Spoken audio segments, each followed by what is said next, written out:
अनुज भाई का स्वागत आपका बहुत बहुत स्वागत है।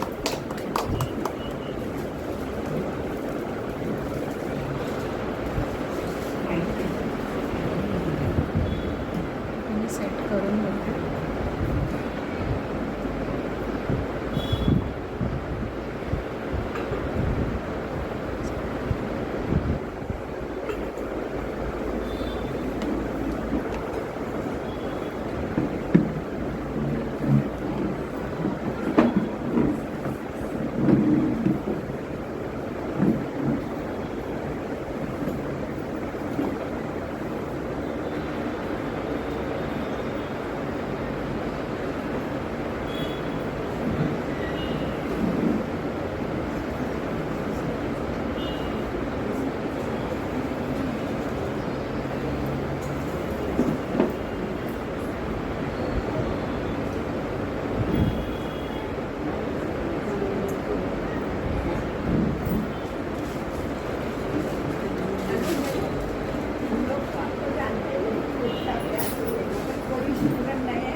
खाली करा खाली हां ग्रे बटन थोडीशी खाली.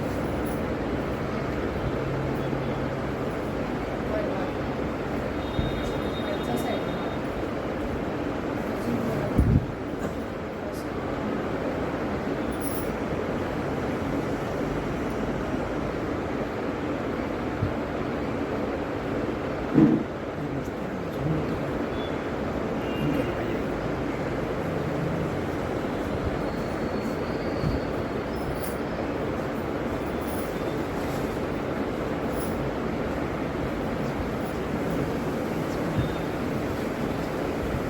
आवाज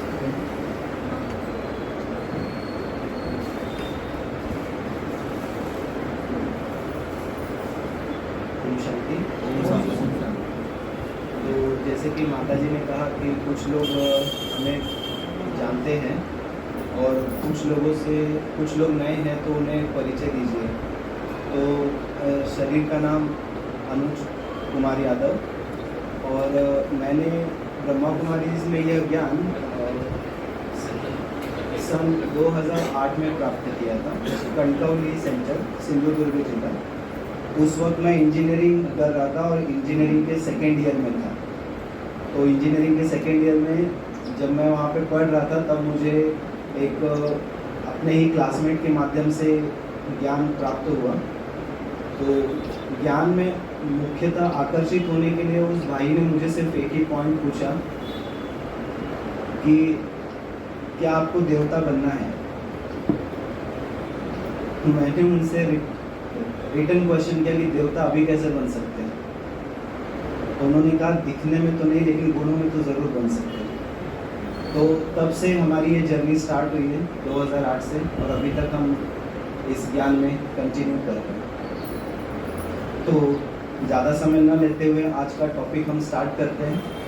आज का जो विषय है वो है आध्यात्मिक सशक्तिकरण, स्वच्छ एवं स्वस्थ समाज। तो आपको क्या लगता है कि आध्यात्मिकता से समाज में स्वच्छता और सुंदरता आ सकती है? आ सकती है। ओके, तो ये जो पूरा सेशन है, इस सेशन में हम क्या देखने वाले हैं? मुख्यतः हम देखेंगे कि आध्यात्मिकता का हमारे जीवन में क्या योगदान है। आध्यात्मिकता का हमारे जीवन में क्या योगदान है और आध्यात्मिकता से हमारे जीवन में क्या क्या चीज़ें परिवर्तित होती हैं। और सबसे इम्पोर्टेंट कि आध्यात्मिकता क्या है। हम बहुत बारी बोलते हैं कि स्पिरिचुअलिटी हम फॉलो करते हैं, हम स्पिरिचुअल पर्सन है। तो स्पिरिचुअलिटी का मतलब क्या होता है, आध्यात्मिकता का मतलब क्या होता है, हम उसको समझने की कोशिश करेंगे। और आध्यात्मिकता के आधार पर हम आदर्श समाज की स्थापना कैसे कर सकते हैं। तो उसके पहले हमें समझना पड़ेगा कि आदर्श समाज क्या होता है और उसका आधार क्या है। उसके बाद हम ये भी जानने की कोशिश करेंगे कि आध्यात्मिक सशक्तिकरण का सही अर्थ क्या है और उसकी कितनी अवस्थाएं हैं। और अंत में हम देखेंगे कि स्वच्छ और स्वस्थ समाज की आधारशिला क्या है, यानी फाउंडेशन क्या है, और हमारी जीवन यात्रा में आध्यात्मिकता का क्या महत्व है, जो कि हमें हमारे जीवन में अर्थ ढूंढने में और जीवन का उद्देश्य प्राप्त करने में बहुत ही सहायक है। तो अभी इसमें हमने कुछ प्रदर्शनीज बनाई हैं, उसके इमेजेस भी मैंने यहाँ पे डाले हैं। उसके आधार पे हम एक दूसरे से वार्तालाप करने की कोशिश करेंगे। मैं कुछ चीज़ें आपके सामने रखने की कोशिश करूँगा, समझने और समझाने की कोशिश करूँगा। तो आध्यात्मिक सशक्तिकरण का योगदान, तो उसमें सबसे पहली चीज़ आती है, जो सबसे पहला पॉइंट आपको हाईलाइट हो रहा है, वो है आंतरिक जगत और बाहरी जगत। तो अगर हमें स्वच्छ और सुंदर समाज बनाना है तो हमें अपने अंदर की दुनिया के साथ साथ बाहर की दुनिया को भी साफ करना है। बट यही बात है ना, तो हम जनरली क्या करते हैं, बाहर की चीज़ों पे फोकस करते हैं, हम अंदर की सफाई के ऊपर फोकस नहीं करते, जो कि ये दोनों भी चीज़ें एक दूसरे से जुड़ी हुई हैं और एक दूसरे की पूरक हैं। अगर आपके आसपास माहौल अच्छा नहीं है तो उस माहौल को देख करके सीधी सी बात है कि आपका आंतरिक मन भी क्या हो जाएगा, थोड़ा सा उलझन में आ जाएगा, परेशान हो जाएगा। और अगर आपका आंतरिक मन अच्छा नहीं है, वह स्वच्छ और सुंदर नहीं है, तो बाहर कितनी ही सुंदरता क्यों ना हो, आपको बाहर की चीज़ें भी अच्छी नहीं लगेगी। तो इस तरह से जो दोनों जगत हैं, जो आंतरिक जगत है उसके लिए मुझे मन के अंदर झांकना पड़ेगा। बाहरी जगत तो ये आंखों से दिखाई देता है, लेकिन जब आंतरिक जगत है वो हमें दिखाई नहीं देता, लेकिन उसे बैठ करके मुझे चिंतन करना पड़ेगा, उसे देखना पड़ेगा। तो मुझे या हमें ये दोनों भी चीज़ें स्वच्छ और सुंदर करनी है। और आध्यात्मिकता का शुरुआत कहाँ से होता है? आध्यात्मिकता की शुरुआत होती है स्वयं को जानने से। स्पिरिचुअलिटी की पहली स्टेप है स्वयं को जानना। हम कौन हैं, हम कौन हैं, यह जान जाने के बाद वो आध्यात्मिकता की जो जर्नी है वो शुरू हो जाती है। तो आध्यात्मिकता का मूल जो तत्व है, मूल फाउंडेशन है, मूल पॉइंट जो है वो है आत्मचिंतन और ध्यान। जब हम स्वयं को जान जाते हैं तब हम इस सीढ़ी पर पहुंचते हैं कि आत्मचिंतन हम कर पाएँ और हम परमात्मा से ध्यान लगा पाएँ। तो ये जो आपको एक डायग्राम दिख रहा है यहाँ पर, उसमें लिखा हुआ है कि आत्मचिंतन और ध्यान जब हम करते हैं तब हमारा मन क्या होता है, शांत और संतुलित होता है। और जब हमारा मन शांत और संतुलित होता है तब हमारे शब्द, हमारे कर्म शुद्ध और सकारात्मक होता है। और जब हमारा मन, हमारे विचार शुद्ध और सकारात्मक होते हैं तो उसका हमारे व्यक्तिगत जीवन पर, हमारे सामाजिक जीवन पर सकारात्मक प्रभाव पड़ता है। तो अगर स्वच्छ और सुंदर समाज बनाना है तो शुरुआत कहाँ से करनी पड़ेगी? शुरुआत स्वयं से करनी पड़ेगी और शुरुआत स्वयं को जानने से करनी पड़ेगी। हम बाहरी दुनिया में तो बहुत कुछ चीज़ें जानते हैं, हम आस पड़ोस में जो लोग रहते हैं उनके बारे में भी बहुत सारी चीज़ें जानते हैं, लेकिन हम स्वयं के बारे में ही बहुत कम जानते हैं। तो हमारा फोकस कहाँ पर होना चाहिए? स्वयं के ऊपर ज़्यादा होना चाहिए। अगर हम नियमित रूप से इस केंद्र पर आकर योग और ध्यान का अभ्यास करते हैं तो इससे हमारा जो मेंटल पीस है, यानी मानसिक शांति प्राप्त होती है। इमोशनल लेवल पर हम संतुलन प्राप्त करते हैं, भावनात्मक संतुलन हमें प्राप्त होता है और हम स्वच्छ और सुंदर जीवन शैली को अपने जीवन में लागू करते हैं।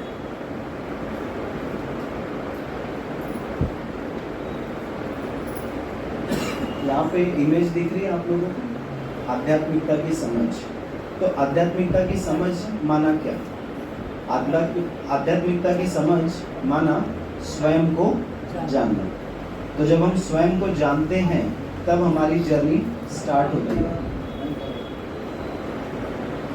तो हम कौन हैं? सबसे पहला प्रश्न स्वयं को जानना। तो जब हम स्वयं को जानने की कोशिश करते हैं तो क्या हम शरीर हैं? क्या हम शरीर हैं? नहीं। लेकिन शरीर नहीं है तो फिर हम कौन हैं? हम चैतन्य शक्ति हैं, जिसे हम क्या कहते हैं, आत्मा कहते हैं। आत्मा जो है वो इस शरीर को चलाती है, इस शरीर में पार्ट प्ले करती है। जिस दिन वो आत्मा यहाँ से निकल कर चली जाती है तो फिर ये शरीर नहीं होता, ये शरीर फिर क्या हो जाता है, बॉडी बन जाता है। बहुत सारे लोग फिर बोलते हैं मिट्टी आई कि नहीं आई, तो ये शरीर मिट्टी बन जाता है। तो आत्मा को पहचानना है, क्योंकि आत्मा का जो मूल स्वभाव होता है वो दिव्य होता है। लेकिन क्या आज सभी आत्माओं का स्वभाव दिव्य है? ये दूसरा प्रश्न है। क्या सभी आत्माओं का स्वभाव दिव्य है? नहीं है। तो दिव्य क्यों नहीं है? क्योंकि बहुत सारी परिस्थितियाँ, बहुत सारे सर्कमस्टेंसेस हमारे सामने आते हैं, और हमारा ये कोई पहला जन्म तो है नहीं, हमने इसके पहले भी काफ़ी जन्म लिए। तो हर जन्म में अलग अलग परिस्थितियाँ आती हैं, स्वभाव संस्कार क्या होते हैं, बदलते हैं। तो ये किस तरह बदलते हैं?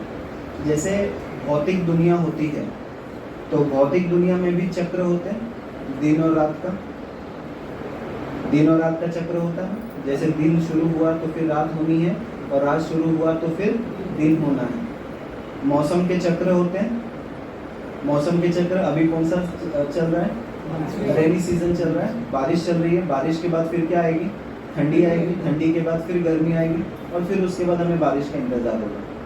तो उसी तरह जो मानव युग होता है उसमें भी आत्माओं का जो होता है, आत्माएं क्या करती है, उस युग में चक्कर लगाती हैं। कौन कौन से युग होते हैं? सतयुग होता है, त्रेता युग होता है, द्वापर युग है, और कलयुग है। तो अभी कौन सा समय चल रहा है? अभी कलयुग चल रहा है। हमारे लिए संगम युग है, लेकिन अभी कलयुग का एकदम अंत का समय है। तो अब कलयुग के बाद जब ये चक्र घूमेगा तो फिर से कौन सा दुनिया आएगी, सतयुग आएगा। तो सतयुग आएगी तब आत्मा की जो दिव्यता होती है वो उसके हाईएस्ट लेवल पर होती है। अभी जो आत्मा है, वो आत्माओं की जो दिव्यता है वो क्या है, लोवेस्ट लेवल पर है। तो जब हम आध्यात्मिकता की शुरुआत करते हैं तो आध्यात्मिकता में हमारा पर्पस यही होता है कि हम अपने आप को पहचानें और डे बाय डे पुरुषार्थ करके अपनी दिव्यता को फिर से धीरे धीरे कहाँ तक लेके जाना है। सतयुग में जो देवताएं होते हैं उनकी जो दिव्यता होती है, उस दिव्यता तक हमारा पहुंचने का लक्ष्य होता है। तो जब हम आध्यात्मिकता की शुरुआत करते हैं, आध्यात्मिकता की स्टडी करते हैं, तब हमारी आत्मा में स्थिरता आती है और हमारे विचारों में स्पष्टता आती है। हम अपने आप को जान पाते हैं और अपने अंदर के गुणों की पहचान करते हैं। तो जो आत्मा के 7 मौलिक गुण हैं वो कौन कौन से होते हैं? शांति, सुख, प्रेम, आनंद, पवित्रता, शक्ति और सत्यता। ये आत्मा के मौलिक गुण हैं। तो इन गुणों का हमें क्या करना है, अपने अंदर विकास करना है, क्योंकि इन गुणों से ही आत्मा की दिव्यता क्या होती है, बढ़ती है। और आध्यात्मिकता का सार क्या है? आध्यात्मिकता का सार यही है कि हम आत्मा हैं, शरीर नहीं है। हम आत्मा हैं, शरीर नहीं है। जनरली ज्ञान में आने से पहले भी हमें ये चीज़ें पता नहीं थी, तब हम देह भान में थे। लेकिन जब हमें पता चलता है कि हम देह नहीं, हम कौन हैं, आत्मा हैं, तब हम धीरे धीरे अभ्यास करते हैं और हम देह अभिमानी बनने की कोशिश करते हैं।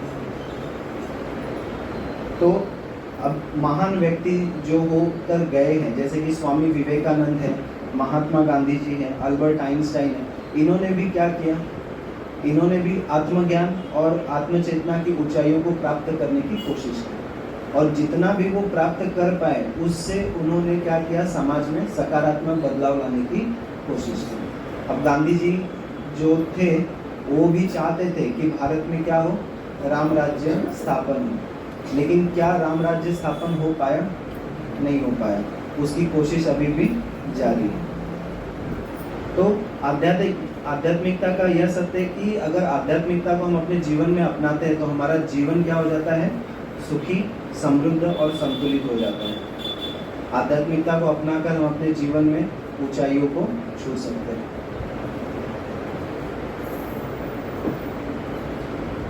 अब हम देखेंगे कि आदर्श समाज क्या है। ये चित्र दिख रहा है सभी को?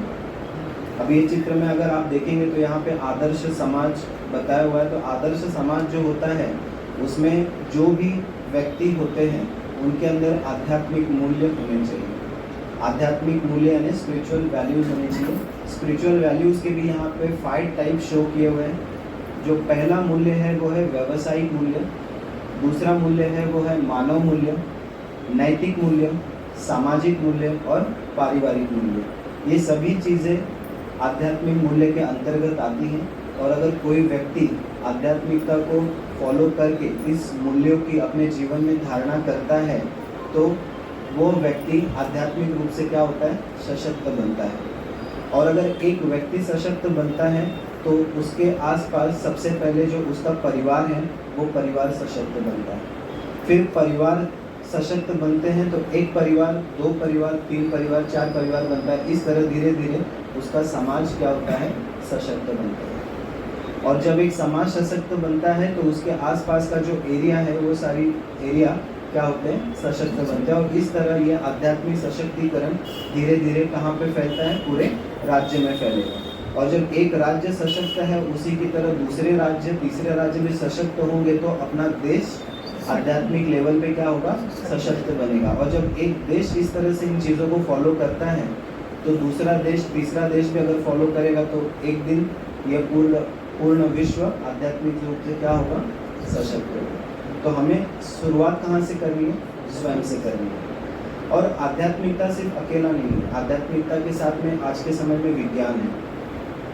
तो विज्ञान यानी क्या, साइंस। आज के टाइम में देखेंगे तो साइंस के कितने सारे साधन हैं। तो जो साइंस के साधन हैं वो भी हमारे लिए बहुत इम्पोर्टेंट है, उनको इग्नोर करके नहीं चलेगा। तो हमारे जीवन में विज्ञान का और आध्यात्मिकता का दोनों का क्या होना चाहिए, बैलेंस होना चाहिए। अगर दोनों का बैलेंस है तो हमारा जीवन ऊपर उठता है। तो आध्यात्मिकता हमें क्या राह दिखाता है।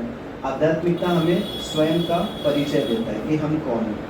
आध्यात्मिकता हमें हमारे जीवन का उद्देश्य बताता है कि हमारे जीवन का उद्देश्य क्या है और हमारे जीवन का अर्थ क्या है, इस वक्त हमारा क्या रोल है। वहीं विज्ञान हमें क्या करता है, बाहरी दुनिया को समझने की और उससे सामंजस्य स्थापित करने की समझ देता है। तो आध्यात्मिक मूल्य में व्यावसायिक मूल्य है। तो व्यावसायिक मूल्य में जनरली क्या होता है कि अगर कोई व्यवसायिक है, व्यापारी है, तो उसके अंडर में कुछ लोग काम करते होंगे। तो जब उसके अंडर में उनके एम्प्लॉयज़ काम करते हैं तो उनके प्रति उनकी भावना कैसी है, क्या वो उनके लिए सुरक्षा प्रदान करते हैं, क्या वो उनके विकास के लिए समर्पित हैं, क्या वो उनके कल्याण के लिए कोई योजनाएं करते हैं। तो इस तरह का जब मूल्य एक व्यवसायिक अपने जीवन में धारण करता है तो वो व्यवसायिक मूल्य कहलाता है। मानव मूल्य जब हम धारण करते हैं तो मानव मूल्य हमें आपस में भेदभाव करने से रोकता है। अब अगर आध्यात्मिकता को अपने जीवन में धारण करते हैं तो हमें पता है ना कि आध्यात्मिकता का जो पहली सीढ़ी है स्वयं को जानना। तो अगर मैं आत्मा हूँ तो आप भी आत्मा है, राइट। बस वहीं पे सारी चीज़ें खत्म हो जाती है। फिर भेदभाव की कोई बात आती है, फिर कोई काला है, फिर कोई गोरा है, फिर कोई ऊंची जाति का है, फिर कोई नीची जाति का है, फिर कोई स्त्री है या कोई पुरुष है। क्योंकि जब हम आत्मा की पहचान करते तो वहाँ पे हमारे बीच से ये सारे भेदभाव खत्म हो जाते हैं। आज समाज में इसी चीज़ की ज़रूरत है क्योंकि समाज हमारा बटा हुआ है। तो कोई जाति के आधार पे बटा हुआ है, कोई व्यवसाय के आधार पे बटा हुआ है, कोई ऊंच नीच के आधार पे बटा हुआ है, तो कोई भाषा के आधार पे बटा हुआ है। तो जब हम आत्मा की पहचान करते हैं तो हमें सच्चा ज्ञान जब मिलता है तब हमें समझ में आता है कि ये सारी चीज़ें तो इंसानों की बनाई हुई हैं। एक्चुअली स्पिरिचुअलिटी यही बोलता है कि हम सभी आत्माएं हैं और हम सभी एक परमात्मा के बच्चे हैं। तो वहाँ पे ये सारे समाज के भेदभाव क्या हो जाते हैं, समाप्त हो जाते हैं। जैसे कि नैतिक मूल्य है, नैतिक मूल्य यानी ईमानदारी, करुणा, क्षमा, दया, इन सारे मूल्यों की जब हम बात करते हैं तो ये मूल्य हमें क्या करते हैं, जब ये मूल्य हम अपने आप में धारण करते हैं, हमारे समाज में होता है तो हमारे आसपास विश्वास का और सुरक्षा का वातावरण होता है।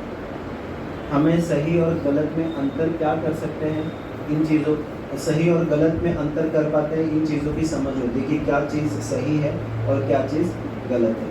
अगर आज देखेंगे तो इन नैतिक मूल्यों की कमी होने की वजह से जो भी यंग जनरेशन है वो सही और गलत में अंतर करने में सक्षम नहीं है। उन्हें सही चीज़ क्या है और गलत चीज़ क्या है इसके बीच में अंतर ही पता नहीं है। सामाजिक मूल्य मतलब समाज में हम रहते हैं तो हम एक दूसरे के साथ में रहते हैं। तो जब हम एक दूसरे के साथ रहते हैं तो हमें ये समझना चाहिए कि हम एक दूसरे के साथ जुड़े हुए हैं, हम अकेले नहीं रह सकते। मनुष्य एक सामाजिक प्राणी है, ऐसा कहा जाता है। इंसान हमेशा क्या समाज में रहता है, परिवार में रहता है, वो कभी भी अकेला नहीं रह सकता। और हम अपने अगर समाज में देखेंगे तो हम हर किसी के साथ जुड़े हुए हैं और मुझे हर किसी की ज़रूरत है और हर किसी को मेरी भी ज़रूरत है। हमें एक दूसरे के साथ सहयोग से और योगदान से रहना होता है। कभी किसी को ज़रूरत पड़ी तो हमें उन्हें मदद करनी है और जब हमें ज़रूरत पड़ेगी तो वो भी हमें मदद करेंगे। तो सामाजिक मूल्य अगर हमारे अंदर है तो हमारा समाज सहयोग के साथ रह सकता है। पारिवारिक मूल्य मतलब क्या? परिवार में प्रेम होना चाहिए, करुणा होनी चाहिए, सम्मान होना चाहिए, समानता होनी चाहिए। और जैसे हम बड़े अपनी बातें बच्चों के सामने रखते हैं वैसे ही बच्चों की बातें जब वो हमारे सामने रखते हैं तो उनके सुनने की भी क्षमता हमारे अंदर भी होनी चाहिए। यानी हम शरीर के लेवल पे ना देखें कि ये तो बच्चा है, इसे क्या ही पता है, हम आत्मा के लेवल पे देखें, वो भी आत्मा पार्ट बजा रही, तो उसे भी समानता का अवसर है। तो जब इस तरह के मूल्य परिवार में होते हैं तो परिवार हमारा क्या होता है? स्ट्रांग होता है। और फिर परिवार से समाज, समाज से हमारा राज्य, राज्य से हमारा देश, और देश से ये पूरा विश्व सक्षम होता है। और ये वाले चित्र में देखेंगे यहाँ पे जहाँ पे लिखा हुआ विज्ञान एवं आध्यात्मिकता का संतुलन। तो अगर विज्ञान और आध्यात्मिकता का संतुलन हमारे जीवन में, हमारे समाज में है तो हमारे समाज में क्या होगी? शांति होगी। शांति है आज के समाज में? नहीं। रात को सोते तब तो शांति हो जाती होगी ना, 10 बजे के बाद हो जाती है? नहीं होती है। शांति मतलब आवाज़ से परे नहीं, शांति मतलब हम बैठे हुए हैं यहीं पर और हमारी आत्मा शांत है, हमारे मन में कोई टिक टिक नहीं चलनी चाहिए, तो वो शांति कहलाती है। सार्वभौमिक समानता, हमारे समाज में समानता होनी चाहिए। हमारे समाज का व्यक्ति और मैं स्वयं क्या होने चाहिए? निश्चिंत होने चाहिए। हमें किसी प्रकार की कोई भी चिंता नहीं होनी चाहिए। अगर हमारे समाज में विज्ञान एवं आध्यात्मिकता का संतुलन है तो ये जो विश्व होगा वो कैसा होगा? धर्मनिष्ठ होगा। हमारे यहाँ पे जो भी एक्टिविटी होगी, जो भी चीज़ें हम करते हैं उसमें हमारे बुद्धि का विकास होगा।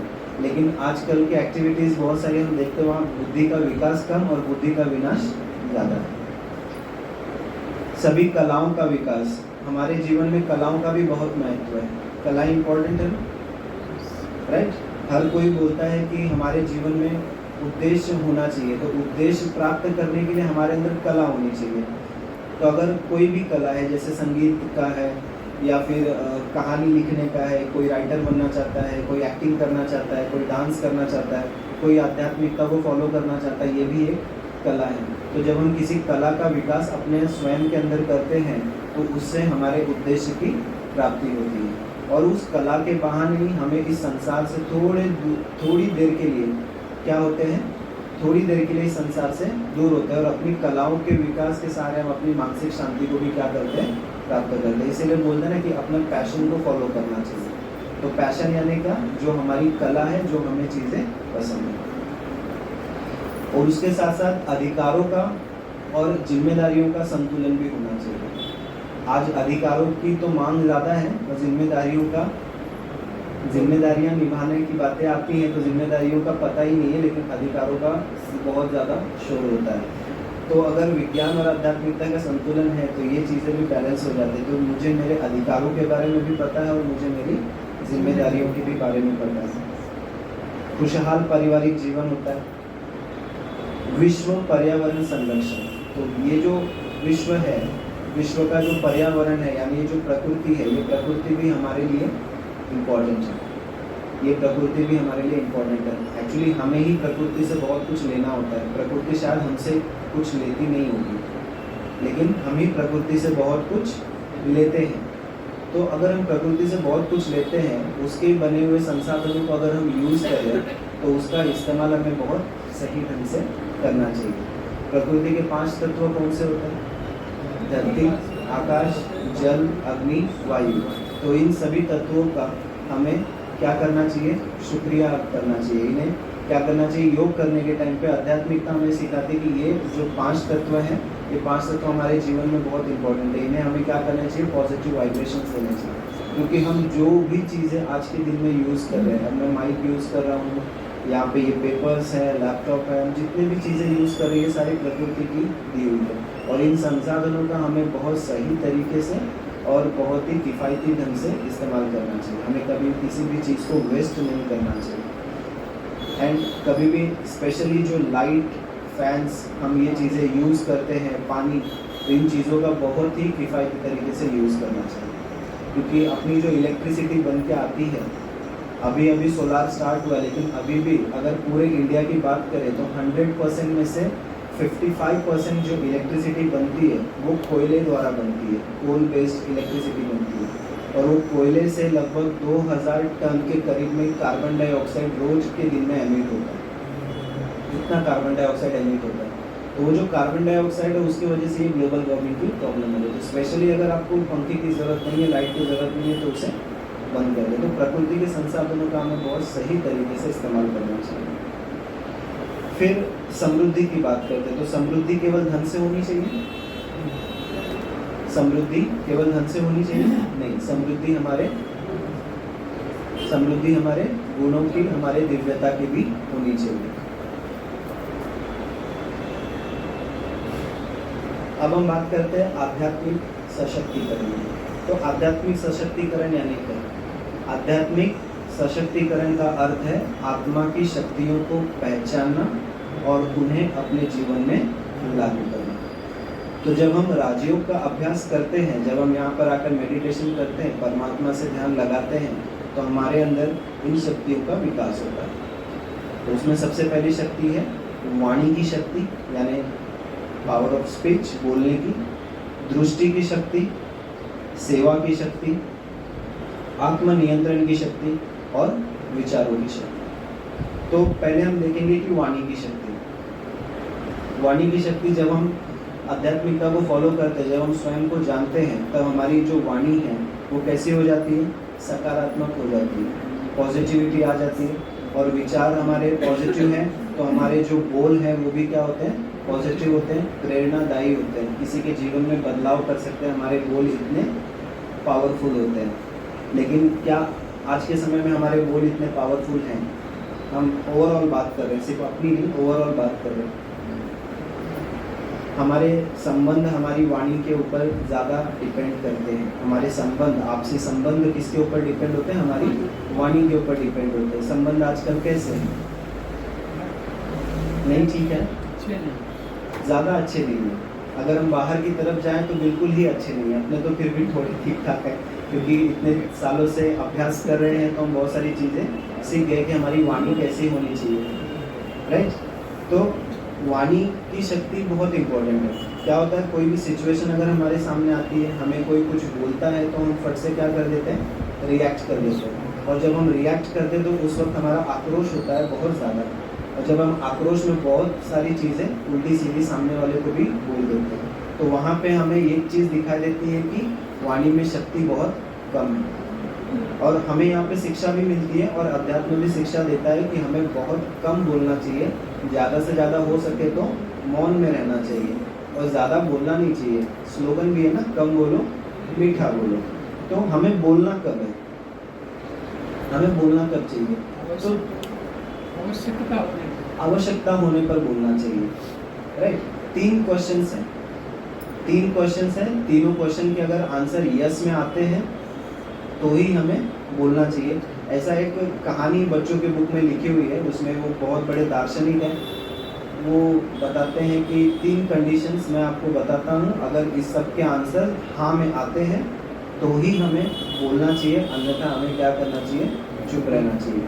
अगर मैं किसी व्यक्ति से, सामने वाले से बात करने जा रहा हूँ तो मुझे ये 3 चीज़ों का ध्यान रखना चाहिए। और जब कोई मेरे सामने बात करने के लिए आ रहा है तो भी मुझे इन 3 चीज़ों का ध्यान रखना है। तो जो पहला प्रश्न है, इज़ इट ट्रू? क्या जो मैं बोलने वाला हूँ वो सत्य है? हाँ, अगर सत्य है तो फिर नेक्स्ट क्वेश्चन पर आओ। क्या जो मैं बात बोलने वाला हूँ वो खुशी प्रदान करता है? क्या इज इट प्लीजेंट? क्या वो खुशी प्रदान करने वाला है? हाँ, तो तीसरे क्वेश्चन पर आओ। Is it useful? क्या यह ज़रूरी है? क्या इसकी आवश्यकता है? अगर ये तीनों क्वेश्चंस के हाँ में आंसर आते हैं तो ही मुझे बोलना है, अन्यथा मुझे नहीं बोलना है। अगर हम इस चीज़ की प्रैक्टिस करेंगे तो हम ज़्यादा से ज़्यादा मौन में रहने की कोशिश करेंगे। और जब हम बैठे होते हैं और जब हम ज़्यादा बात करते हैं तो बात करने में हमारे बॉडी की सबसे ज़्यादा एनर्जी ड्रेन होती है, सबसे ज़्यादा एनर्जी जाती है, वेस्ट होती है जब हम बहुत अधिक बात करते हैं। अब ये चीज़ मुझे इस चीज़ का बहुत अनुभव है। अब शिक्षक होने के नाते जब क्लास में जाते हैं, जाने के बाद जब 1 घंटे का लेक्चर बच्चों को देते हैं, 1 घंटे जब हम उनको कंटिन्यूसली पढ़ाते हैं तो उसके बाद जो हमारी अवस्था होती है वो ऐसा लगता है कि 15-20 मिनट हमसे कोई बात ना करे, क्योंकि 15-20 मिनट बीपी एकदम हाई हुआ रहता है कि अब उस 15 मिनट के रेंज में कोई भी बात नहीं करेगा, शांत बैठना। तो बोलते जब हम है ना तो एनर्जी हमारी बहुत ज़्यादा ड्रेन होती है। तो जितना हो सके उतना हमें क्या रहना है, शांत रहना है। जो दूसरी शक्ति है वो है दृष्टि की शक्ति। जब हम एक दूसरे को आत्मा की दृष्टि से देखते हैं, दिव्यता की दृष्टि से देखते हैं, तो हम सबको समान भाव से और सम्मान के लिए हम क्या होते हैं, प्रेरित होते हैं। मैं आपको भी आत्मा की दृष्टि से देख रहा हूँ और जो भावनाएं मैं अपने लिए चाहता हूँ वही भावनाएं मैं फिर आपके लिए चाहता हूँ। तीसरी शक्ति है सेवा की शक्ति। तो सेवा कैसी होनी चाहिए? निस्वार्थ होनी चाहिए। निस्वार्थ यानी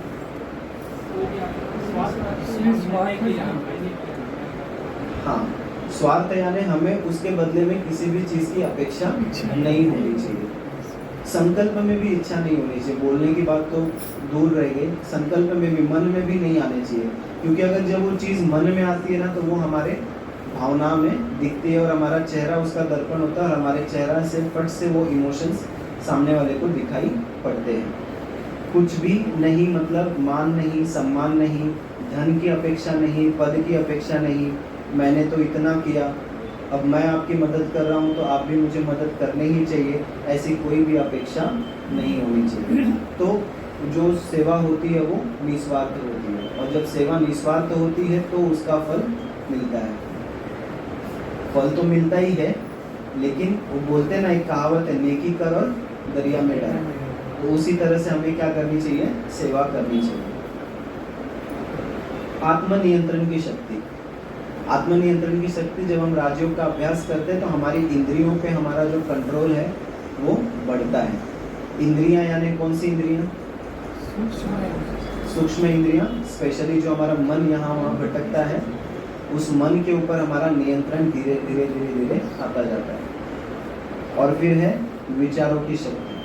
तो विचार हमारे आध्यात्मिकता से क्या होते हैं, सकारात्मक बनते हैं। जब हमारे विचार सकारात्मक बनते हैं तो हम बेहतर निर्णय ले पाते हैं। जब हमारे निर्णय लेने की शक्ति बढ़ती है तो जो हमारे जीवन में हमारा उद्देश्य है और हमारे जीवन को एक अर्थ क्या होता है, प्राप्त होता है। हमारी मानसिक स्थिति को आध्यात्मिकता बहुत ऊंचा बनाती है। इसके लिए मैं आपको एक छोटा सा दृष्टांत बताता हूँ, कौवे का और बाज का। कौवा एक ऐसा पक्षी है जो बाज को भी परेशान कर सकता है। बाज यानी चील, उसी प्रजाति के हैं, तो बाज को भी परेशान कर सकता है। तो वो जनरली क्या करता है, बाज की पीठ पे बैठ जाता है और उसको चोंच मारता है। अब बाज उस अवस्था में कुछ कर नहीं पाता, लेकिन बाज अपने मन को स्थिर रखता है और वो सिर्फ अपनी उड़ान को और ऊंचा ऊंचा करते जाता है। क्योंकि बाज बहुत ऊंचाई तक उड़ सकता है, लेकिन कौवे की ऊंचाई उतनी नहीं है। लेकिन वो कौवा बैठ करके उसको क्या कर रहा है, चोंच मार रहा है, उसको परेशान कर रहा है। लेकिन बाज उसकी परेशानी से परेशान ना होकर सिर्फ अपनी अवस्था को क्या करता है, ऊंचा ऊंचा करते जाता है। और वो ऐसे पॉइंट पे पहुंचता है जहाँ पे ऑक्सीजन लेवल क्या हो जाता है, कम हो जाता है। हम जितनी ऊंचाई पे जाएंगे ऑक्सीजन लेवल क्या होता है, कम होता है। और वहाँ पे कौवा ऑक्सीजन की कमी की वजह से बेचारा मर जाता है, या तो उसको बाज को छोड़ना पड़ता है, फिर वो अपनी नीचे की अवस्था पर आता है। तो आध्यात्मिकता हमें ये सिखाती है कि हमें परेशानियों में परेशान न होकर के अपनी अवस्था को क्या करना है, ऊंचा बनाना, अपनी अवस्था को ऊंचा बनाना। अभी रिसेंटली एक मैंने शिवानी दीदी का वीडियो देखा था, उसमें उन्होंने बहुत सही बात कही थी जो मुझे बहुत अच्छी लगी। वैसे दीदी की सारी बातें अच्छी रहती हैं, तो उसमें एक पॉइंट उन्होंने ऐसा बोला था कि आज के समय में कभी भी परिस्थिति कोई आती है तो आप परेशान ना हो जाओ कि अरे यार ये क्या परिस्थिति है, ये मेरे कौन से कर्म बंधन थे जो मेरे सामने आ गए। एक संकल्प सबसे पहले करना है। कौन सा संकल्प? कि जो भी परिस्थिति मेरे सामने आई है उसमें मेरा कल्याण है। भले ही उसमें अभी मेरा कल्याण दिखाई न पड़ता हो, लेकिन वह परिस्थिति कल्याणकारी है। उसके बाद उस परिस्थिति का सामना करो। जब हम पहली बार में ये संकल्प कर लेते हैं ना कि जो भी परिस्थिति है वो हमारे कल्याण के लिए, तो हमारी स्थिति उस बाज की तरह हो जाती है जो एकदम ऊंचाई पे उड़ रहा है। तो उस वक्त एक कौवे जैसी जो परेशानियां हैं वो अपना पीछा छोड़ देती है।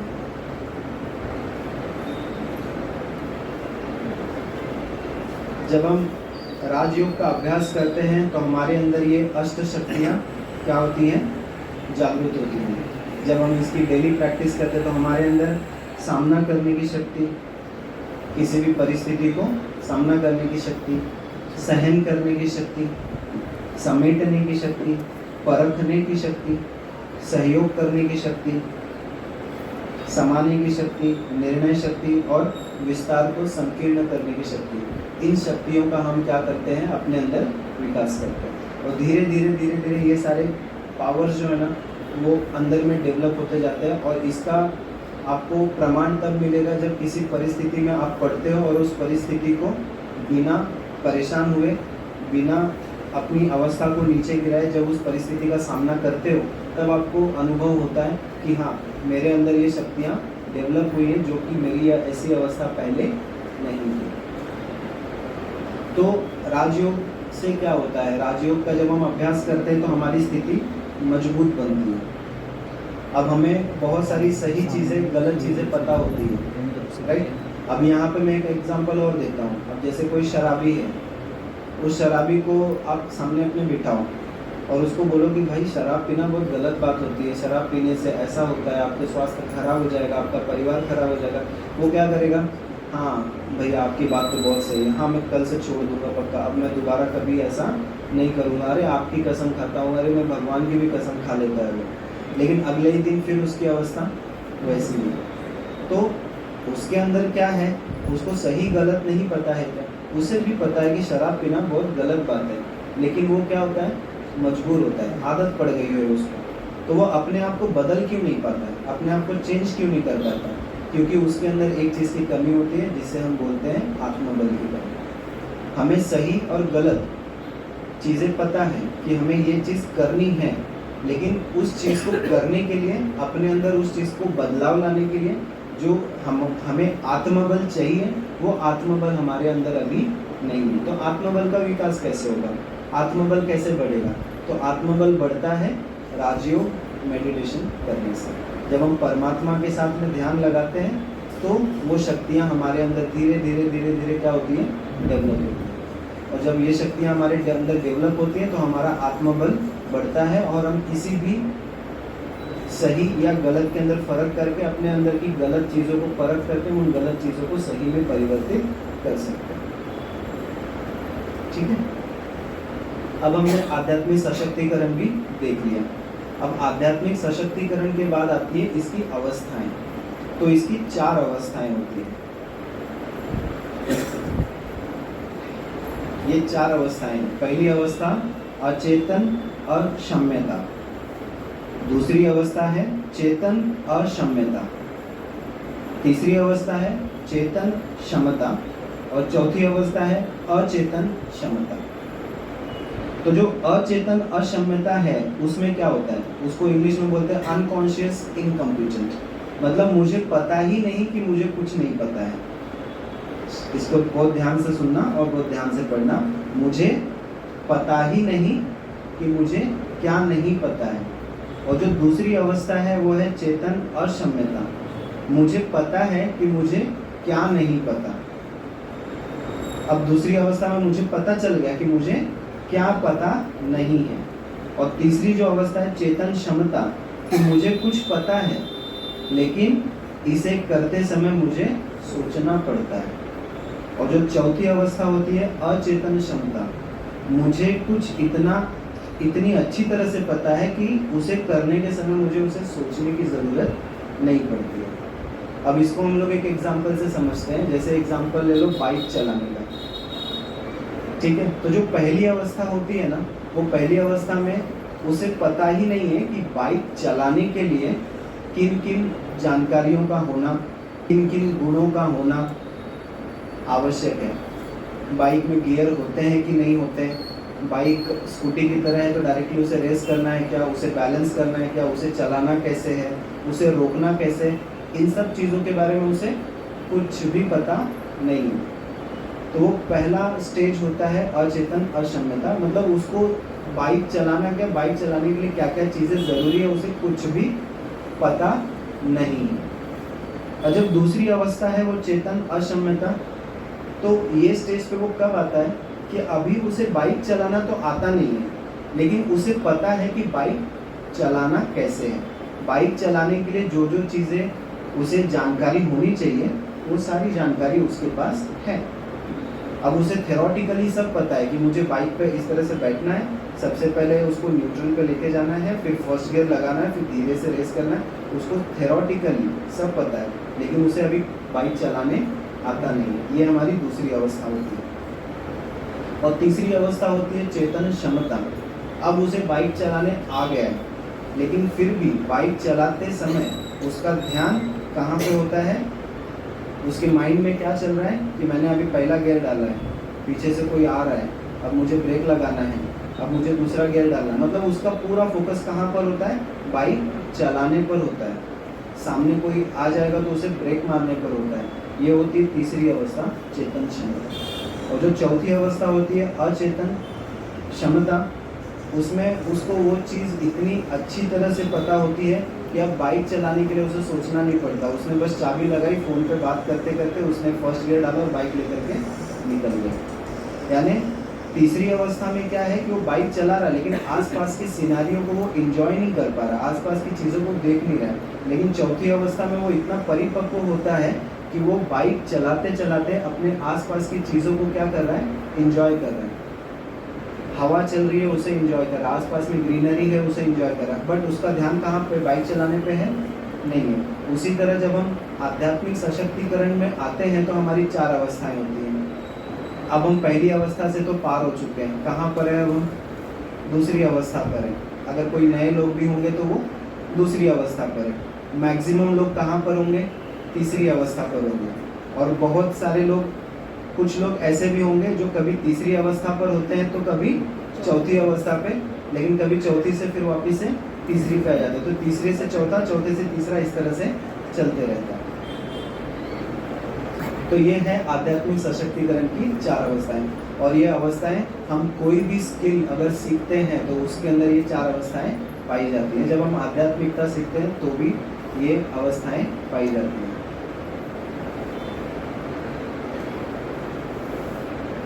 अब इसके बाद जो स्लाइड है उस पे आपको एक चित्र दिख रहा होगा, स्वच्छ और स्वस्थ समाज के आधारशिला।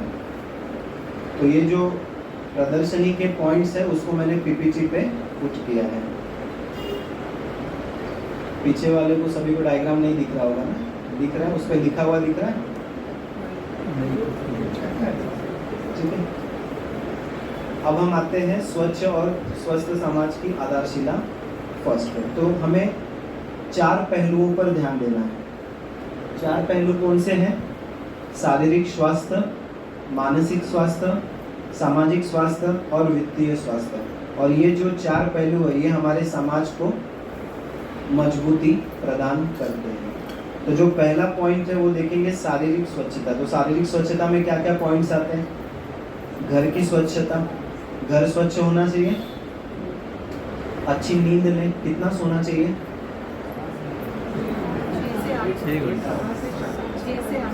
7 से 8 घंटे सोने चाहिए। सैर के लिए जाना चाहिए, जाते हैं सैर के लिए, वेरी गुड, जाना चाहिए। बहुत सारा पानी पीना चाहिए। यहाँ पे लिखा तो है बहुत सारा पानी पीना चाहिए, लेकिन अपने बॉडी के हिसाब से, अपने वेट के हिसाब से 3 to 4 लीटर्स पानी इनफ है। इतना पानी हमें पीना चाहिए, और पानी पीने के ऊपर ध्यान भी रखना चाहिए कि हम कितना पानी पीते हैं। एक्चुअली उतना पानी हमारे बॉडी में जाना बहुत ज़रूरी है। स्वास्थ्यवर्धक भोजन करें, बैलेंस्ड डाइट होना चाहिए, नियमित रूप से व्यायाम करें, जल स्वच्छता पर ध्यान दें। पानी जो हम पीते हैं वो पानी, कैसा पानी पी रहे हैं वो भी इम्पोर्टेंट है, और कहाँ पी रहे हैं वो भी इम्पोर्टेंट है। क्योंकि पानी के बारे में या पानी की प्रकृति के बारे में हम सभी को पता है। पानी कैसा होता है, पानी के अंदर पानी एक स्टोरिंग एलिमेंट होता है। स्टोरिंग एलिमेंट मतलब आसपास का जैसा भी वातावरण होगा, उस वातावरण के अंदर वो क्या करता है, मेमोरी कैच करता है। आसपास का वातावरण शांत है तो वो पानी भी शांत होगा, लेकिन आसपास का वातावरण कलह और कलेश का है तो वो पानी भी वैसे ही होगा। तो पानी पीने का हमें बहुत ध्यान रखना है कि हम कैसा पानी पीते हैं और कहाँ पीते हैं, ये भी बहुत मैटर करता है। जो दूसरा पॉइंट है मानसिक स्वास्थ्य, यानी हमारा मेंटल हेल्थ। तो अपने मानसिक स्वास्थ्य को अच्छा रखने के लिए हमें क्या करना है, अपने मानसिक स्वास्थ्य को अच्छा रखने के लिए हमें अपने मन को आराम करने देना चाहिए। अपने यहाँ पे आराम करने का डेफिनेशन थोड़ा सा अलग है। पूरे दिन तो काम किया, अच्छा भी थोड़ा सा व्हाट्सएप पे रील्स देख लेता हूँ, व्हाट्सएप पे स्टेटस देख लेता हूँ, थोड़ा सा रिलैक्स तो कर रहे हैं, तो ये आराम नहीं है, ये आराम नहीं है। ये हमने वापस से क्या किया, अपने माइंड को फिर से एंगेज कर लिया, हमने अपने माइंड को फिर से क्या कर दिया, एक काम दे दिया। आराम करना यानी क्या, शांति से आंखें बंद करके बैठ जाओ थोड़ी देर के लिए, कुछ नहीं करो, अपने बॉडी को एकदम ढीला छोड़ दो, रिलैक्स छोड़ दो। कुछ सोचना नहीं है, ना पास्ट के बारे में सोचना है, ना फ्यूचर के बारे में, और प्रेजेंट के बारे में भी थोड़ी देर के लिए मत ही सोचो, शांत बैठना है। दूसरा पॉइंट है ध्यान करें, परमात्मा में ध्यान लगाएं, सकारात्मक विचारों का अनुसरण करें, पॉजिटिव थॉट्स पढ़ें, जैसे कि मैं आत्मा शांत स्वरूप हूँ, मैं शक्ति स्वरूप हूँ, इस तरह से। दूसरा नेक्स्ट पॉइंट है कृतज्ञता और क्षमा का अभ्यास करें। ये हमारे लाइफ में बहुत इम्पोर्टेंट है। इसके ऊपर हमने पिछले सत्र में भी चर्चा की थी कि क्षमा कर देना चाहिए, बहुत इम्पोर्टेंट है। चीज़ों को भर के अपने माइंड में नहीं बैठना चाहिए, चीज़ों को लेट गो कर देना चाहिए। और उसके लिए ज्ञान का एक ही पॉइंट सबसे ज़्यादा इम्पोर्टेंट है, जो होता है अच्छे के लिए होता है। एक बार अभी इस पर मुझे कुछ पॉइंट याद आ गया, जो मैं ज्ञान में नया नया आया था उस वक्त। मेरे वो जो फ्रेंड जिसकी मैंने बात की कि उसने मुझे ज्ञान में लेकर आया, तो उस फ्रेंड के घर वाले काफ़ी थोड़े से ये थे, उसके अगेंस्ट में थे कि क्यों ऐसा। तो एक दिन उसका बड़ा भाई मुझे मिल गया, बोलता है कि यार तुम लोग बोलते हो हर चीज़ में कल्याण होता है, बता अगर वहाँ पे वो कुत्ता सोया हुआ है, उसके ऊपर किसी ने बाइक चढ़ा दी तो उसमें उसका क्या भला है। उसने मुझे इस तरह से प्रश्न पूछा। उस वक्त मैं ज्ञान में नया था तो मुझे कुछ सूझा नहीं, मैंने बोला मुझे नहीं पता इस बारे में। लेकिन अब अगर समझ में आता है कि जब हम यहाँ पर आए, नॉलेज को फॉलो करते हैं, तब अपने को समझ में आता है कि नहीं, जो होता है वो अच्छे के लिए ही होता है, कर्मास होते हैं। अपनी सीमाएं निर्धारित करें, अपने आसपास में बाउंड्रीज डिसाइड करें कि किसके साथ में रहना है और किसके साथ में नहीं रहना है। कौन हमारी लाइफ को एलिवेट करता है, यानी ऊपर की तरफ उठाता है, और कौन हमारी लाइफ को नीचे की तरफ लेके जाता है। कोई ऐसे पर्पसफुली लेके नहीं जाता, लेकिन कौन पॉजिटिव बातें करते हैं, सकारात्मक बातें करते हैं, कौन जीवन में आगे बढ़ने के बारे में सोचते हैं, और कौन ऐसे लोग हैं जो यहाँ वहाँ की बातें करते हैं और हमारे माइंड को भी क्या कर रहे हैं, पॉल्यूट कर रहे हैं। तो एक बाउंड्री डिसाइड करनी है। आत्म देखभाल को प्राथमिकता दें, यानी सोल कॉन्शियसनेस का जो हम देह अभिमानी का प्रैक्टिस करते हैं उसको प्राथमिकता दें। अपनी भावनाओं को साझा करें, आपके अंदर जो भी इमोशंस हैं उस इमोशंस को कोई तो एक पर्सन डिसाइड करे और उनके साथ में वो बातें और अपने अनुभवों को क्या करें, शेयर करें। हम परमात्मा को शेयर कर सकते हैं, हम परमात्मा को अपनी बातें क्या कर सकते हैं, शेयर कर सकते हैं। नेक्स्ट सामाजिक स्वास्थ्य। सामाजिक स्वास्थ्य में क्या क्या पॉइंट आते हैं, सकारात्मक लोगों की संगति करें, सकारात्मक लोगों की संगति करें, अभी हमारा जो ग्रुप होता है या जिस ग्रुप में भी हम रहते हैं, चाहे वो वर्क प्लेस पे हो या फिर हमारे घर के आसपास में हो, तो उसमें सकारात्मक लोग होने चाहिए। अगर नहीं है तो आप हमें क्या करना चाहिए, अवेयरनेस क्रिएट हो गया अभी, तो हमें अपनी बाउंड्रीज डिसाइड करनी है, राइट। क्योंकि एक मछली होती है ना, पूरे तालाब को क्या कर देती है, गंदा कर देती है। तो वो बस वही है, बस कुछ बात बोलने की है, आपके कान में वो बात पढ़ने की देरी है। एक बार वो बात आपके दिमाग में गई तो आपका दिमाग इतना पावरफुल है कि उन चीज़ों की ऑटोमेटिकली इमेजिनेशन क्या करता है, क्रिएट कर ही लेता है और उस चीज़ का इफेक्ट होता है। सभी धर्मों का सम्मान करें, कभी भी किसी को क्रिटिसाइज न करें, और हो सके तो जब भी हम समाज में जाते हैं, किसी और लोगों के साथ बैठते उठते हैं, तो पॉलिटिक्स की बातें ना ही करें और किसी भी धर्म के बारे में क्रिटिसाइज न करें, सभी को सम्मान करें। हमें जो सारी बातें पता होती है, समाज की सेवा करें। सेवा जो भी होती है सेंटर की तरफ से डिसाइड होती है, या फिर समाज में ही हम कोई त्यौहार सेलिब्रेट कर रहे हैं या फिर कोई सेवा का कार्य है, तो उस सेवा में हमें क्या करना चाहिए, पार्टिसिपेट करना चाहिए, भागीदारी लेनी चाहिए। दोस्तों और परिवार के साथ सकारात्मक समय बीता है समय बीतना चाहिए, नहीं बीत रहा है या कम बीत रहा है तो उसके ऊपर थोड़ा फोकस करके हमें उस टाइम को क्या करना चाहिए, बढ़ाने पे ध्यान देना चाहिए।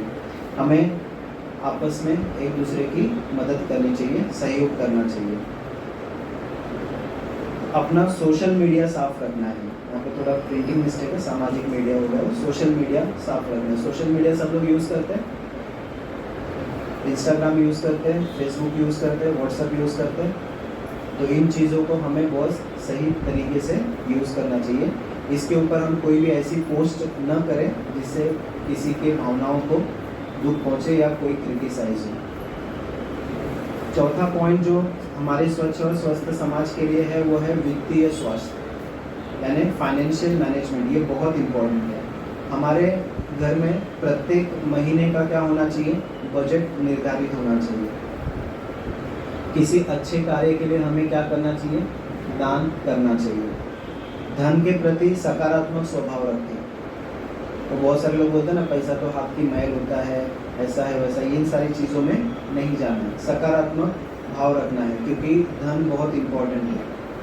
आज बहुत सारे लोगों का जो भावना है वो किससे जुड़ा हुआ होता है, धन से जुड़ा हुआ है। तो ना कभी किसी का धन लो, ना कभी अपना धन किसी ऐसे को शेयर करो ताकि उसमें कुछ गलत कार्य हो।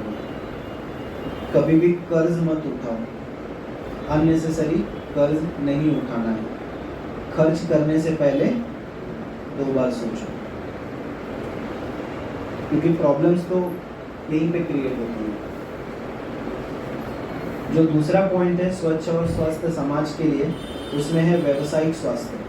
व्यवसायिक स्वास्थ्य माना क्या कि मेरा अगर कोई व्यवसाय है, मेरे यहाँ पे 100 कर्मचारी काम करने के लिए आ रहे हैं, तो वो 100 कर्मचारियों की जिम्मेदारी भी मुझे क्या करनी चाहिए, उठानी चाहिए।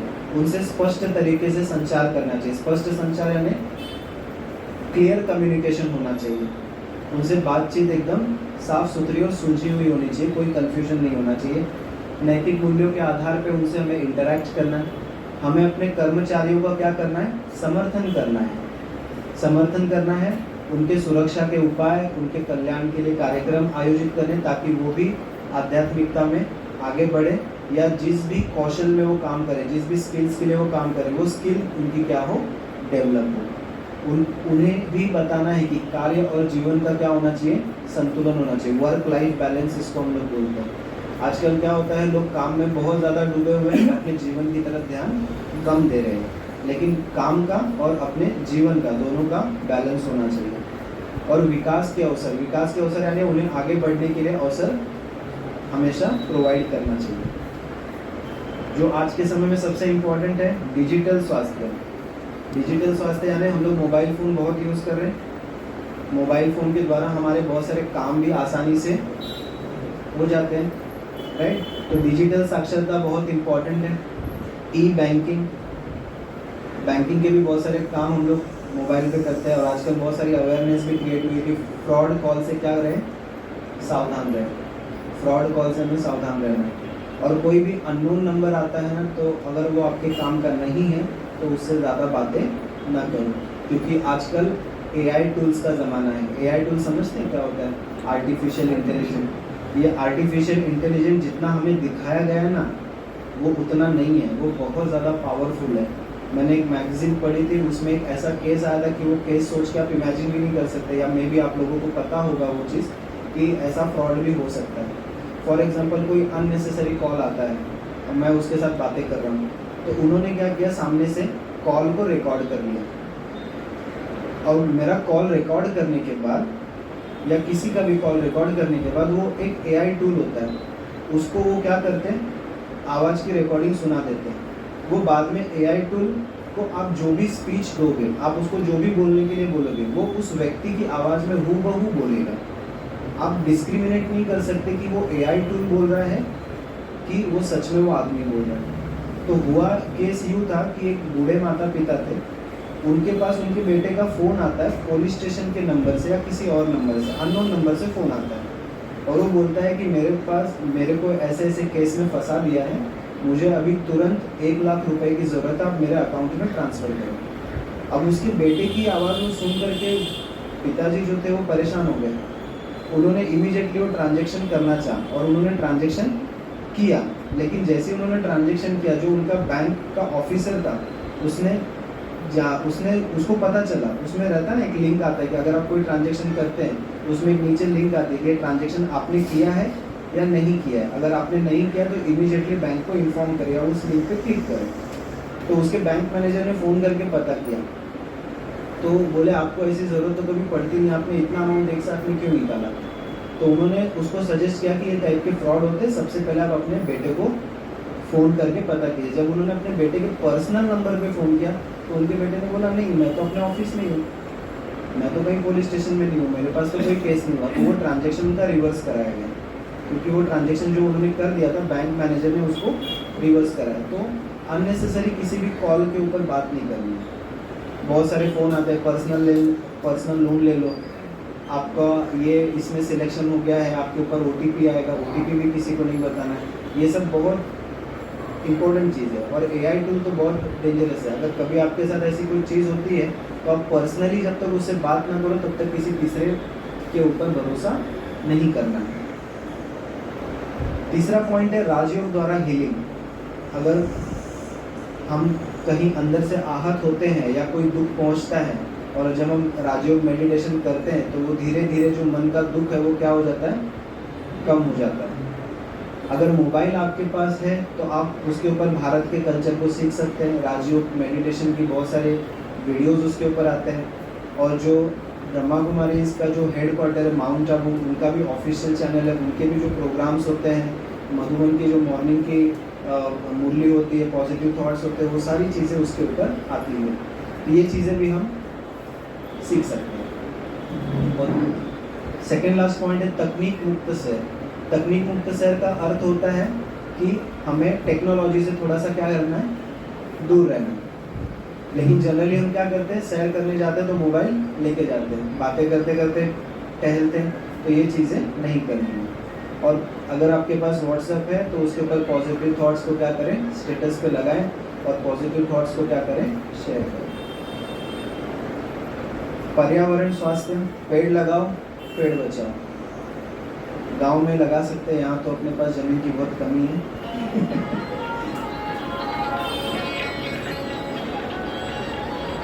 सोलार का उपयोग करें, सोलार जो होता है सोलार लाइटिंग। देन कूड़ा कूड़ेदान में ही डालें, लाइट का उपयोग ना होने पर बंद कर दें। बायोगैस ईंधन उत्पादन, साइकिल का उपयोग करें।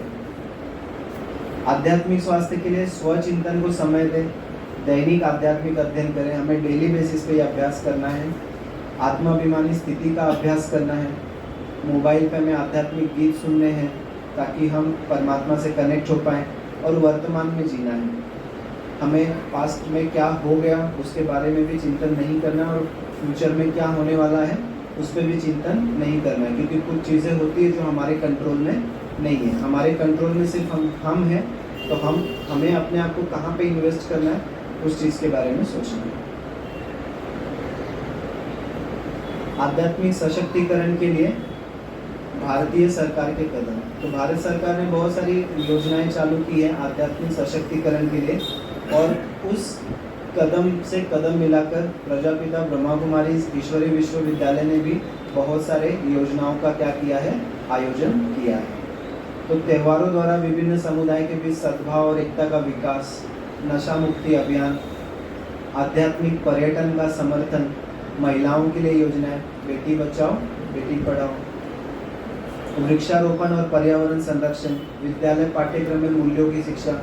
अभी इंजीनियरिंग के स्टूडेंट्स को भी यूनिवर्सल ह्यूमन वैल्यूज़ ये सब्जेक्ट इंक्लूड किया है ताकि वो बच्चे भी ह्यूमन वैल्यूज़ को पढ़ें।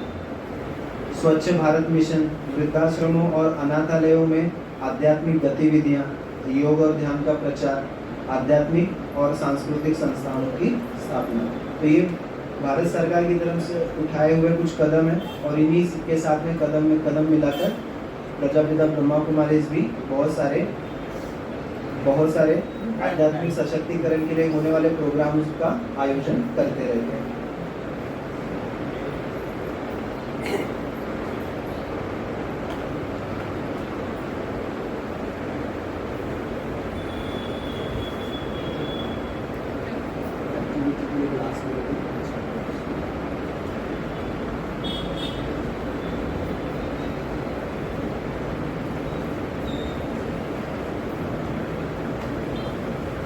तो अब हम आते हैं एक इम्पोर्टेंट स्लाइड जिसमें लिखा है कि जीवन यात्रा और आध्यात्मिक सशक्तिकरण। तो ये अगर स्लाइड पे आप देखेंगे तो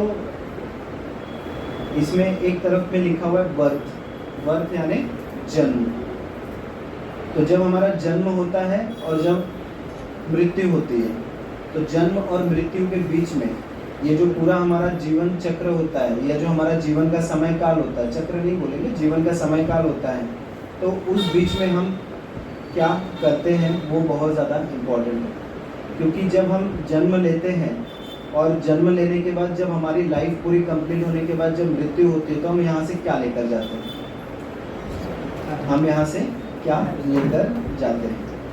तो जनरली हमें ये बोला जाता है या हमें ये बताया गया है, बचपन से हमने सुना है कि खाली हाथ आए थे और खाली हाथ जाएंगे, लेकिन हम खाली हाथ नहीं आए थे और खाली हाथ हम जाते भी नहीं।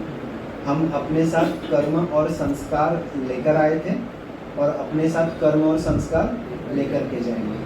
तो इसलिए हमारे जो जीवन का समय काल होता है उसमें आध्यात्मिकता बहुत इम्पोर्टेंट रोल प्ले करती है, क्योंकि जब हम आध्यात्मिकता को फॉलो करते हैं तब हम अपने कर्म को और अपने संस्कारों को हम क्या करते हैं, दिव्यता की ओर लेकर के जाते हैं, सुधारते हैं, और वही कर्म और वही संस्कार हमारे साथ हमारे अगले जन्म में जाते हैं। तो पूरी लाइफ में हम फैमिली के इंटरेक्शन में आते हैं, हम सोसाइटीज़ के इंटरेक्शन में आते हैं, हमारे सामने बहुत सारी सिचुएशंस आती हैं, हम स्कूल में जाते हैं, कॉलेजेस में जाते हैं, वर्क प्लेस पे जाते हैं, तरह तरह के लोग मिलते हैं, सबके संस्कार अलग अलग हैं। तो इन सभी के साथ में रहते हुए, अपने पार्ट को प्ले करते हुए, अपने रोल को प्ले करते हुए हमारा ध्यान किस चीज़ के ऊपर होना चाहिए, हमारा ध्यान हमारे कर्म के ऊपर और हमारे संस्कारों के ऊपर होना चाहिए।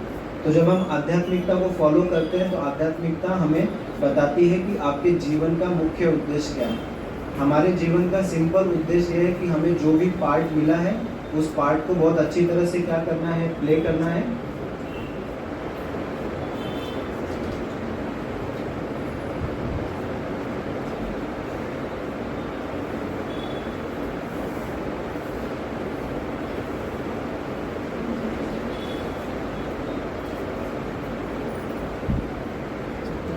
तो आध्यात्मिकता हमें बताती है कि हमारे जीवन का उद्देश्य क्या है। जो भी पार्ट हमें मिला है उसको प्ले करो, लाइफ को अच्छे से एंजॉय करना है, और आध्यात्मिकता को फॉलो करते करते हमें अपने कर्म को और अपने संस्कारों को क्या करना है, उच्च अवस्था में लेके आना है, दिव्यता में लेके आना है।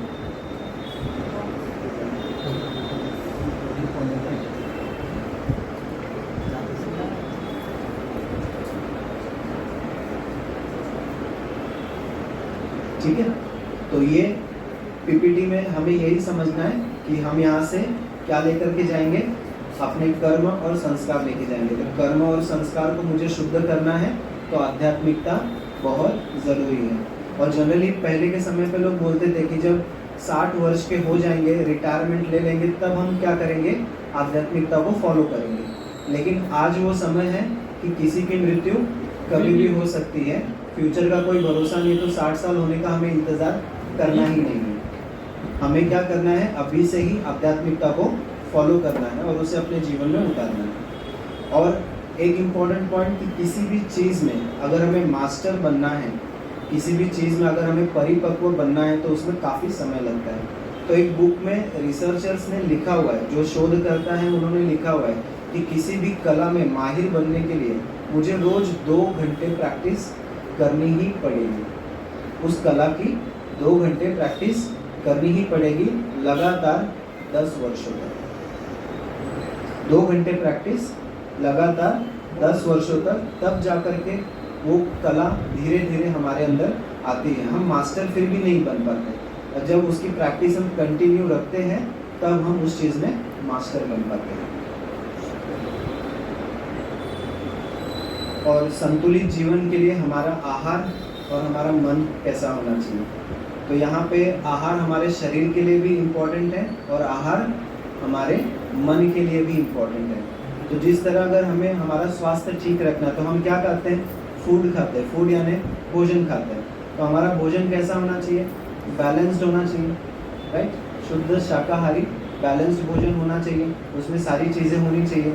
तो हमें क्या होता है, अच्छी हेल्थ मिलती है, और हमारी हेल्थ अगर अच्छी रहेगी तो हमारा एनर्जी लेवल भी क्या रहेगा, हाई रहेगा।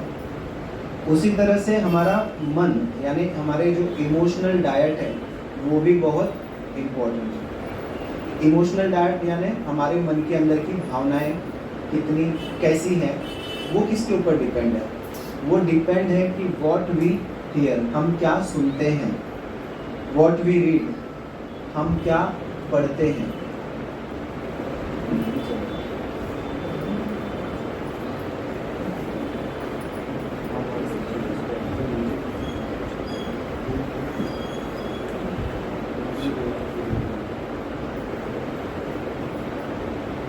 हम क्या पढ़ते हैं ये भी इम्पोर्टेंट है, और व्हाट वी वॉच, हम क्या देखते हैं, ये भी चीज़ें बहुत इम्पोर्टेंट है, राइट। तो क्योंकि इन सारी चीज़ों से मेरे पास क्या आ रहा है, जो भी हम देखते हैं, सुनते हैं और देखते हैं, सुनते हैं और जो भी पढ़ते हैं, उससे मेरे पास क्या आ रहा है, इन्फॉर्मेशन आ रहा है। और इन्फॉर्मेशन जो भी मेरे पास आ रही है, जानकारी जो भी मेरे पास आ रही है, उससे हमारा क्या होता है, थॉट बनता है, विचार बनते हैं। तो हम जो देख रहे हैं, सुन रहे हैं, पढ़ रहे हैं, वो उसकी क्वालिटी हाई होनी चाहिए। क्वालिटी हाई रहेगी तो इन्फॉर्मेशन हाई क्वालिटी की आएगी। इन्फॉर्मेशन हाई क्वालिटी की है तो हमारे थॉट्स भी हाई क्वालिटी के रहेंगे। हम अपने घर में किसी को कचरा फेंकने देंगे? नहीं ना, देते हैं किसी को कचरा फेंकने? अगर कोई हमारे घर में कचरा फेंके तो हम क्या करेंगे? अगर हम उससे बहुत प्यार से भी अगर रहे तो हम क्या करेंगे, वो कचरा उठाकर तुरंत बाहर फेंक देंगे। लेकिन जब हमें कोई बातें सुनाने आता है तब हम क्या करते हैं, जब कोई हमारे बुद्धि में कचरा डालता है तब हम क्या करते हैं, तब हम उसे मना करते हैं, तब हम उसे बोलते आइए, पधारिए, बैठिए, थोड़ी चटपटी खबरें सुनाइए, आपके धनबाद हमारे धनबाद।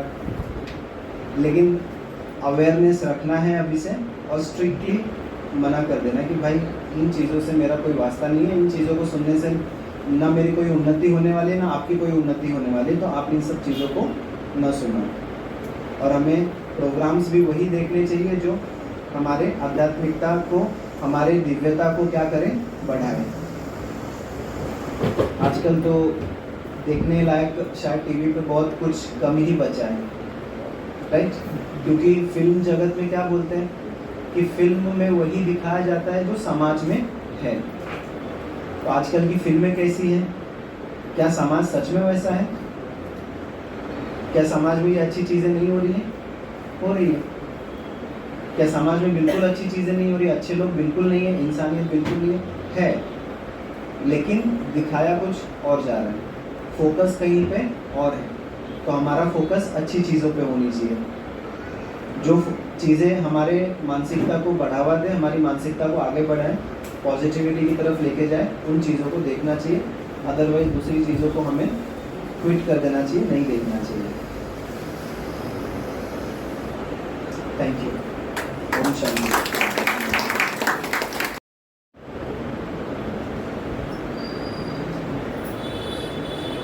ये एक एक्टिविटी मुझे आप लोगों को दिखाना था, मे बी आप लोगों ने कहीं देखा भी होगा, क्योंकि ये एक्टिविटी बहुत सारे मोटिवेशनल लेक्चर्स होते हैं ना, उसमें एक्टिविटी करके दिखाते हैं।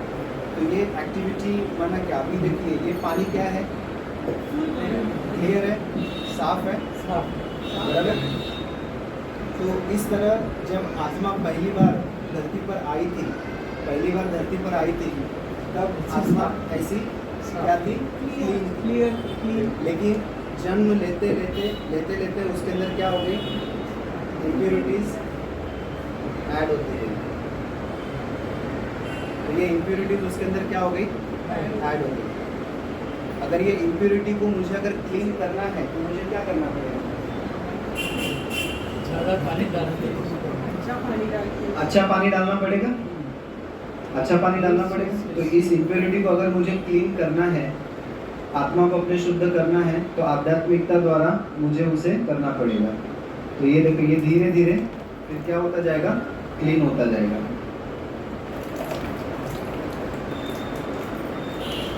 और जितना ज़्यादा हम शुद्ध पानी इसमें डालते जाएंगे, उतना ये क्या होता जाएगा, क्लीन होता जाएगा।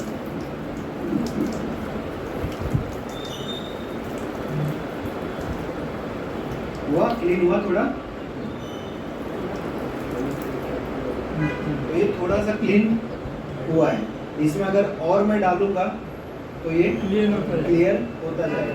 तो उसी तरह जो हम आत्माएं हैं, आत्माओं की जो दिव्यता में कमी हो गई है, उसमें आध्यात्मिकता से, आध्यात्मिक सशक्तिकरण से, राजयोग के अभ्यास के माध्यम से मुझे उसके अंदर क्या करना है, परमात्मा शक्तियाँ भरनी है। और जब मैं परमात्मा शक्तियों को भरता जाऊंगा तो जो इम्प्योरिटीज है वो धीरे धीरे क्या होती जाएगी, क्लीन होती जाएगी। इस एक्टिविटी के माध्यम से मुझे वही आपको दिखाना है।